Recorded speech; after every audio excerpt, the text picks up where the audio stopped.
Je m'appelle Patricia, j'ai 20 ans, je suis perceuse à l'encre de Cthulhu au métro du Gommier.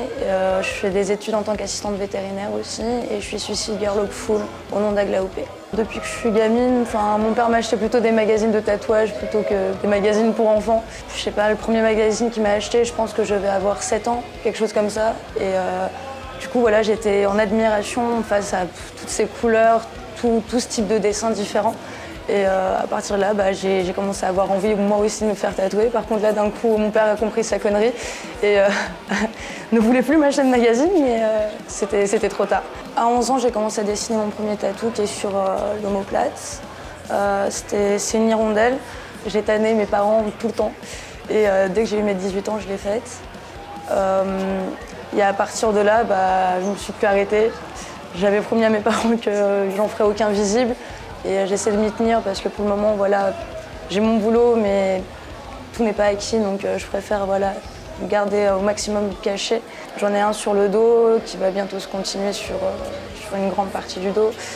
J'ai du coup mon hirondelle, j'ai mes 2 cuisses, j'ai l'arrière des cuisses, j'ai l'intérieur du bras et j'ai quelques petites crottes par-ci par-là. J'ai un style en particulier que j'ai, sur pas mal de tatous, c'est plutôt du néotrad. Après, il va y en avoir d'autres types. Je ne saurais même pas définir le style du tatouage que j'ai sur le dos. C'est que basé sur du trait en fait. Donc c'est très graphique. J'aurai pas que du néotrad, je vais avoir différents styles. Le côté gauche, le bras gauche, ça sera que du noir et blanc. Le côté droit que de la couleur. Cuisse, ça va être tout ce qui va être aspect marin. Tous les tatouages que j'ai ont une signification particulière. C'est un peu comme si c'était un livre ouvert en fait. Et que moi-même je décide d'écrire à ma manière. Ça fait mal, mais c'est une manière vraiment d'inscrire cette partie de mon histoire dans moi. Et je sais que peu importe ce qui va pouvoir se passer dans ma vie, ça ne bougera pas. Ça reste là et je ne pourrai pas oublier ce qui s'est passé. Ça, c'est un bateau qui s'appelle un nao. C'est un bateau de navigation du 16e siècle, pardon. C'est par rapport au Portugal, le pays d'où je suis originaire. C'est un message qui parle autant de l'histoire du Portugal au niveau de la navigation et en même temps d'une histoire d'amour en fait, de la femme qui a perdu son mari en mer et qui l'attendra toujours. C'est une manière pour moi de représenter le pays dans lequel je suis née et à la fois une représentation de l'amour qu'on attend. La mer, ça a bercé mon enfance en fait, donc c'est très important pour moi. Et c'est assez dur pour moi vivant à Paris maintenant. Mais ouais, tout ce qui est marin m'intéresse énormément et quasiment tous mes tatouages vont avoir une référence à la mer. Le dos, c'est une rose noire. Faite d'ombrage que en trait. C'est vraiment que du trait, que du trait. C'était à une perte dans ma vie très importante d'une amie à moi et c'était sa fleur préférée. Du coup, ça prend une petite moitié de mon dos quand même. Et voilà, pour moi, c'était important de marquer le coup et entre guillemets, me dire que je l'oublierai jamais en fait. C'est bête, mais tous les matins, je me réveille et voilà, je peux pas oublier ce qui a été entre guillemets écrit sous ma peau. Et ouais, c'est surtout un bien-être qui, du coup, provoque d'autres problèmes dans la vie quotidienne. Mais bon, étant donné que je fais des études en assistante vétérinaire, j'ai aussi travaillé en clinique vétérinaire. Tout tatouage doit être invisible. Mes cheveux, c'était pareil. Piercing, on oublie. Mes écarteurs, passer à la trappe. Du coup, ouais, dans la vie de tous les jours, c'est assez compliqué par rapport au milieu de mes études.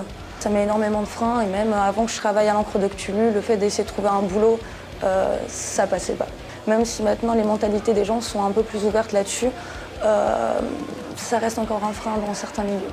J'essaie de me mettre des limites, donc je m'étais dit pas en dessous des genoux, comme ça avec une jupe, un tailleur, on ne voit pas. Finalement j'ai craqué, j'ai fait les chevilles. Je m'étais dit, là c'était mes premiers tatous, les poignets, donc je sais la connerie que j'ai faite, à commencer par là.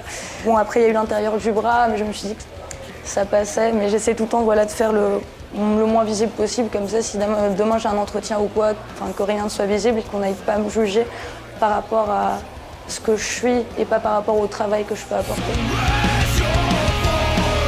J'ai commencé en fait à être modèle, j'avais 15 ans et c'était parce que j'étais derrière l'objectif en fait et pas devant.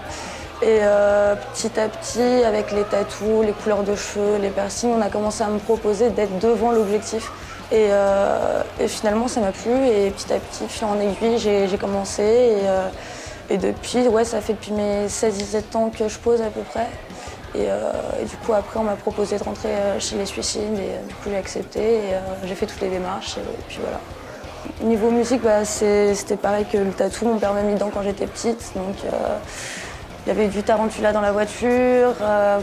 Ouais, Nirvana, Basique. Led Zeppelin, tant de groupes que mon père m'a fait écouter. Et petit à petit, avec le temps, j'ai commencé vraiment à m'intéresser et à avancer plus dans différents types de musique dans le milieu. Et puis maintenant, ouais, je vais écouter du Obey the Brave. Mais voilà, après, je suis ouverte totalement à tout type de musique. Pendant de longues années, ça a été un milieu qui m'a fait aussi grandir, qui m'a permis de grandir et d'évoluer. J'étais vachement fermée sur ces types-là de musique, mais maintenant, je suis un peu plus ouverte. Mais le point qui m'a raccordé aux deux, c'était mon père. Du coup, en fait, l'un est venu avec l'autre. En soi, quand j'étais petite, les deux allaient ensemble, en fait. Et voilà, mon père, avec son petit tatouage qui s'est fait quand il avait 13 ans derrière l'école, avec des aiguilles et langue de Chine, et le fait qu'il écoute du métal depuis toujours. Et du coup, il me racontait ses histoires de gamin, tout en me montrant des photos de tatouages et tout en me faisant m'écouter du métal. Donc pour moi, ça a été dès le début, ils étaient ensemble, en fait. Donc il n'y a pas eu de moment précis où ça s'est raccroché l'un à l'autre. Donc voilà. Ce qui compte, c'est pas le prix. Oui, bien sûr, ça va peser, mais il faut avant tout voir si le tatoueur est correct, si c'est quelque chose qu'on ne risque pas de regretter un jour. Commencer déjà par des tatouages qui sont cachés et pas directement commencer par les bras, les mains, comme souvent on reçoit des clients qui n'ont aucun tatouage mais vont directement demander le visage ou les mains. Non, il faut vraiment penser que nous on va aimer, mais peut-être que l'autre en face ne va pas l'aimer, donc garder ça surtout pour soi. J'ai pas mal de projets en tête, énormément, mais j'attends parce que sinon, en soi, entre guillemets, pas trop de limite niveau budget parce que c'est quasiment que des amis à moi qui me tatouent, donc du coup, 3/4 du temps, c'est tu me payes une bière, je te fais un tatou. Donc, mais j'essaie de m'imposer un petit peu de limite, mais là, ouais, c'est terminer les chevilles et terminer la cuisse gauche en février. Les chevilles, c'est une apprentie dans le magasin où je travaille qui me les fait. J'aimerais bien faire une méduse ici, mais la médusa. J'ai encore du mal à passer le cap du vraiment visible, mais ça serait vraiment le prochain projet que j'ai en tête. Le bruit de la machine, je travaille en tant que perceuse, juste l'entendre à longueur de journée, ça m'apaise. C'est comme le ronronnement d'un chat.